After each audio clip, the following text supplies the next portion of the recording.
Hi, I'm Sarah. We have already set our intentions and our prayers for this session, so enjoy and learn. Did the same group of ETs that assisted the Egyptians in building their pyramids assist the other pyramid builders on Earth?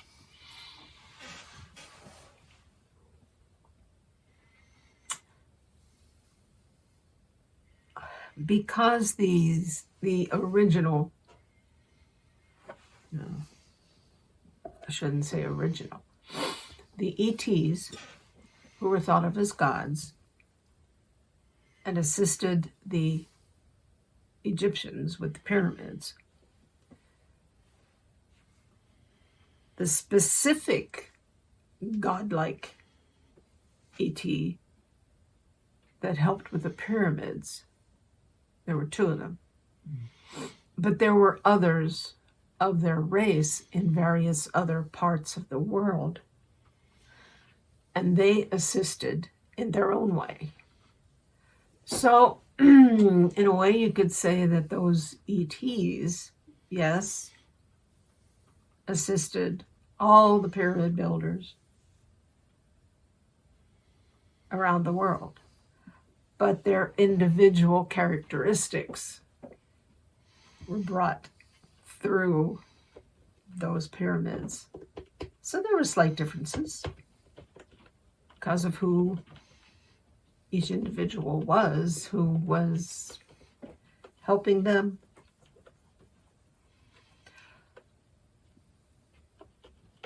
One, not sure how you would say this, but in the Asian continent, I guess you could say,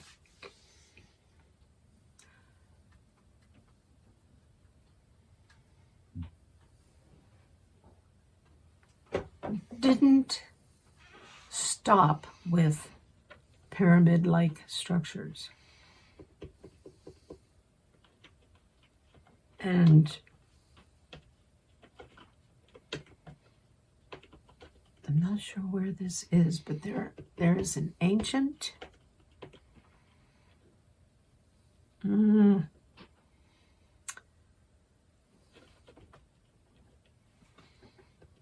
it's more than just a building. It's not a building, it's a structure, but it's a conglomerate of structures in, what would you call it? Cambodia? Well, that wasn't what I was thinking of, but it's either Cambodia or one of those other countries in that area. Okay. Constructed quite the large area of buildings that still stand today. They're not pyramids, but they have a lot of similar characteristics. That's kind of weird.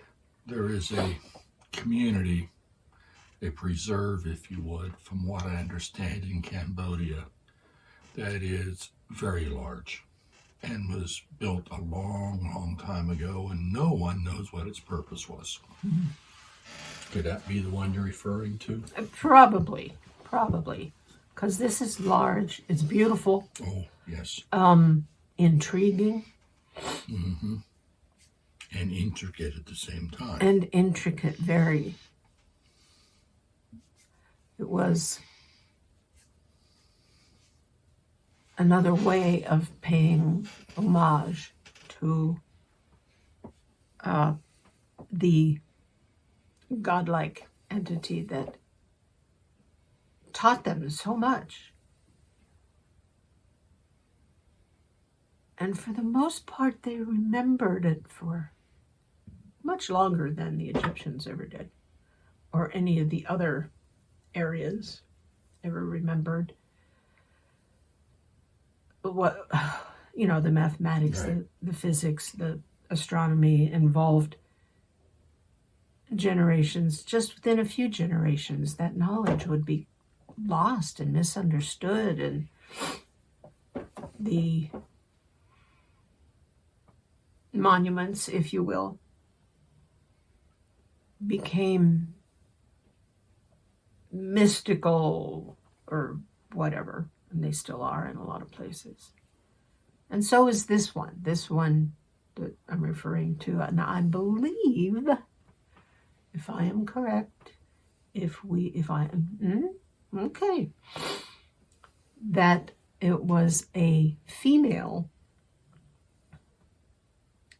who put her own spin, shall we say, on the concepts of the pyramids. And it was her, she put her own ideas into this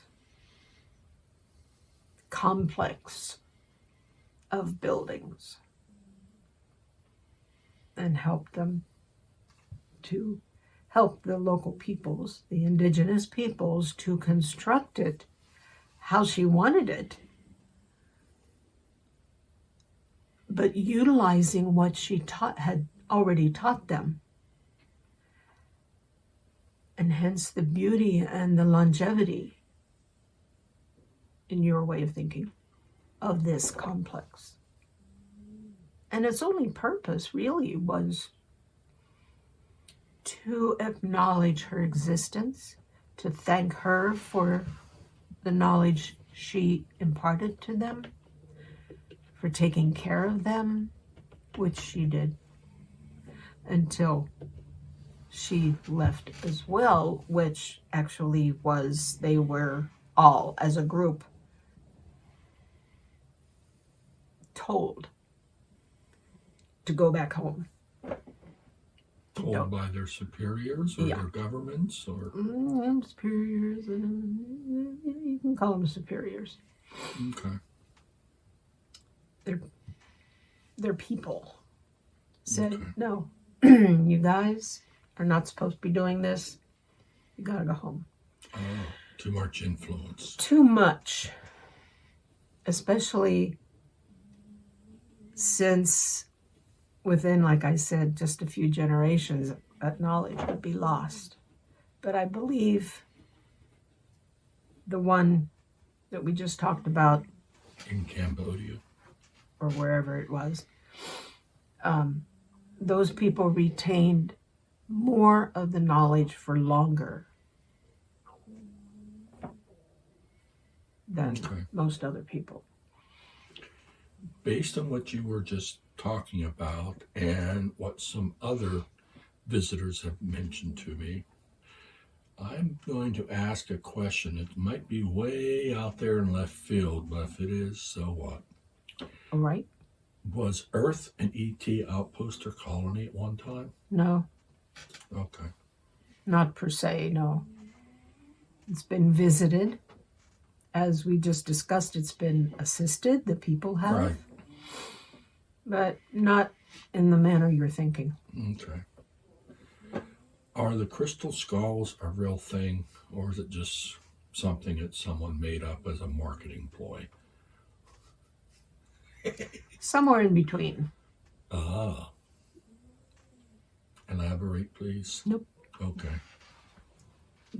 That's for your scientists to figure out. We read in some of the ancient Indian writings that there was a great war at one time with magnificent weapons and all that stuff.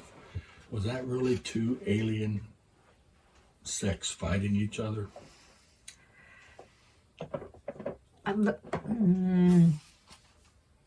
I believe that was part of the... No, it wasn't. I was mistaken. But yes, a couple of different factions of extraterrestrials were fighting. Should not have been. They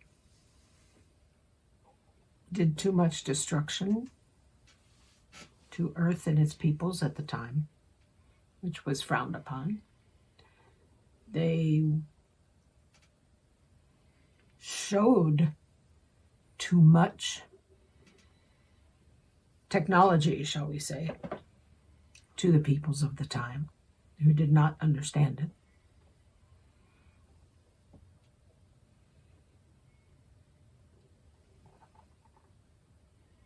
Well, nobody won that war, as a matter of fact.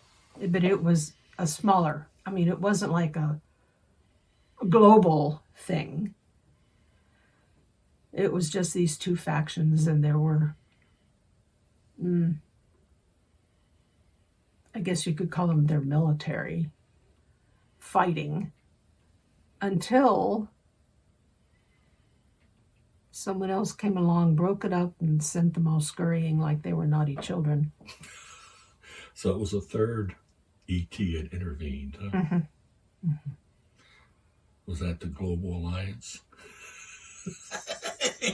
Not a global alliance. I meant Intergalactic Alliance. Galactic Alliance, Federation, whatever you want to call it. Their military stepped in, huh? Well, they didn't have a military. They didn't need one. You don't need one. Just have to show up. Mm-hmm. Yeah, pretty much.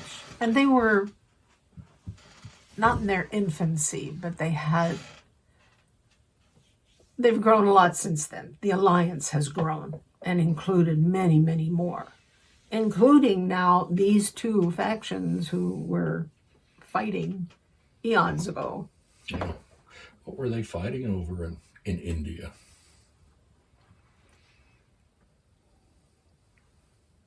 They each wanted to... They were actually two factions of the same species. And they were fighting over sovereignty over the peoples that were below. Oh. Which was stupid. Yeah, it still goes on now, too. Yes. 2 more questions. And I'm counting. You can, but each question may have sub-questions. Yes, there's 2 major questions. This is a hypothetical question. Aren't they all? Nope. If we would totally and completely reset our belief system, what would happen to us? Bing! 100% enlightened, no longer on this earth. You would be joining us in the spirit world. If it's totally reset. Are you talking about outside forces resetting it? No. Or a person growing to that point? Just resets to default. I would think you'd end up being a kid again. A baby. I'm not quite following you. Okay. As to what you mean by reset. Because an infant has no beliefs in the 3D world. I guess that's what I'm talking about, beliefs in the 3D world. But you see, that's what ascended masters do. I see that now. They reach that point. They learn and grow. Just a cat. Oh, weird. I thought somebody was rapping on your window. Not a cat trying to get a foot clean. Cats are marvelous creatures. There he does it again. Yep.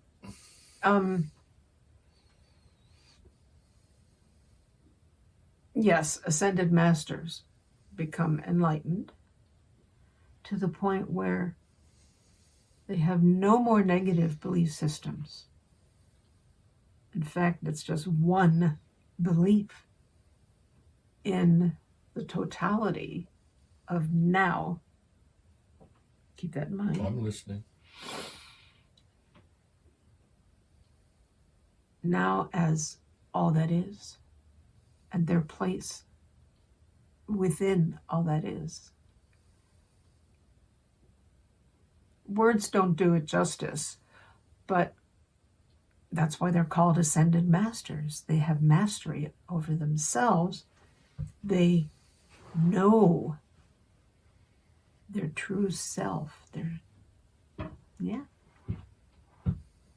So intimately that they no longer have need of any more 3D, 2D, 95D, whatever. Well, that would be interesting, wouldn't it? Yeah, it would be.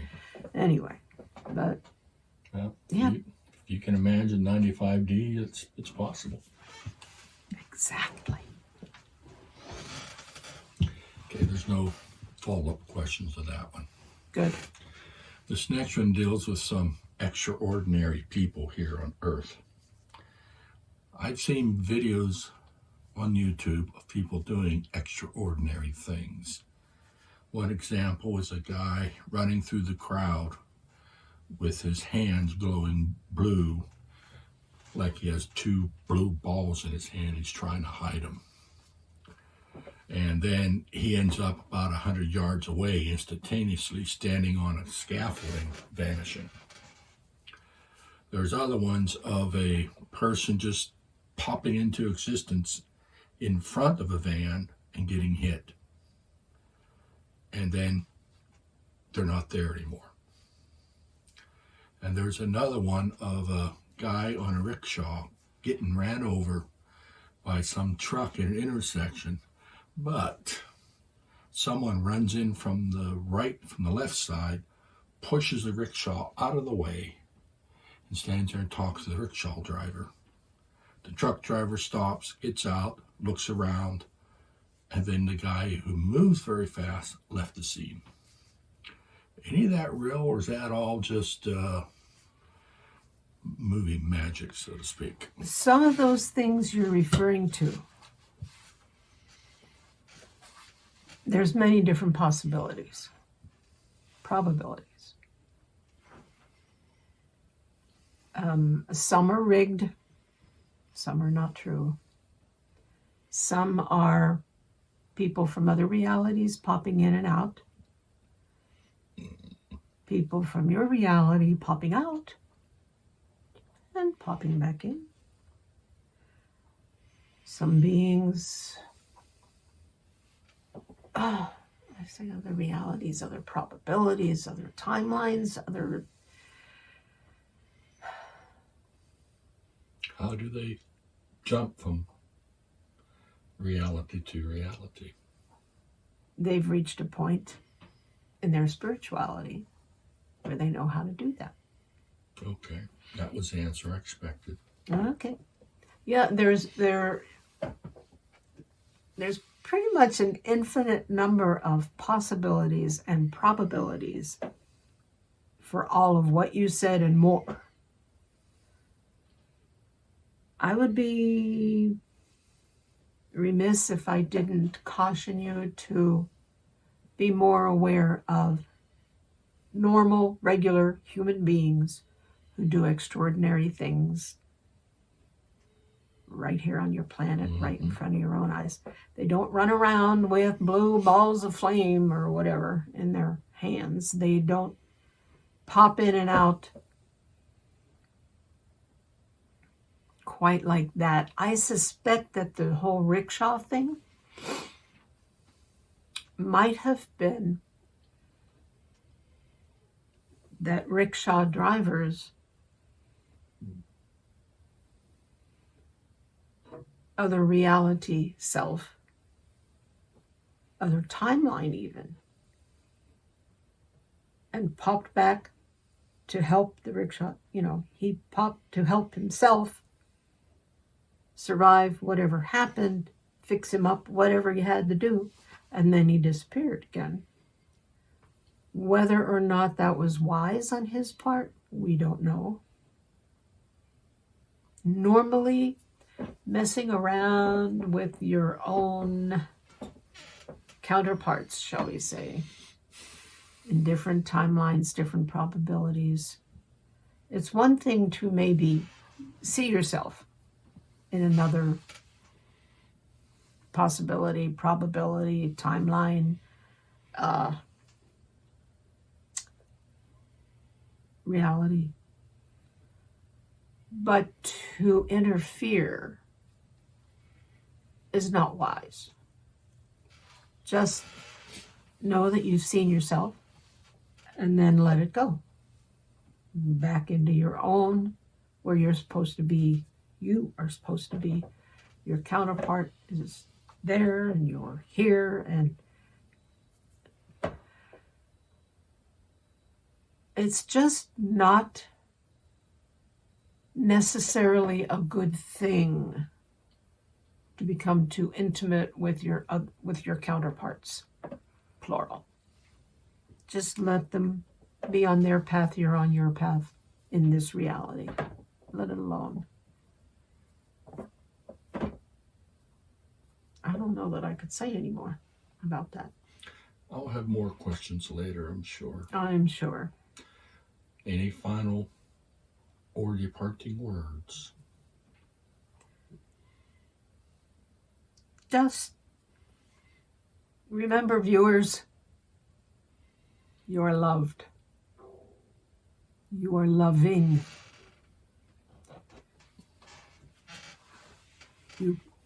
You are caring. You are compassionate. You are considerate. The 3 C's. Lift yourself up through meditation, through smiling. Be surprised what that can do for you. Through remembering that each and every being on this planet is here for a reason, is a valued part of all that is.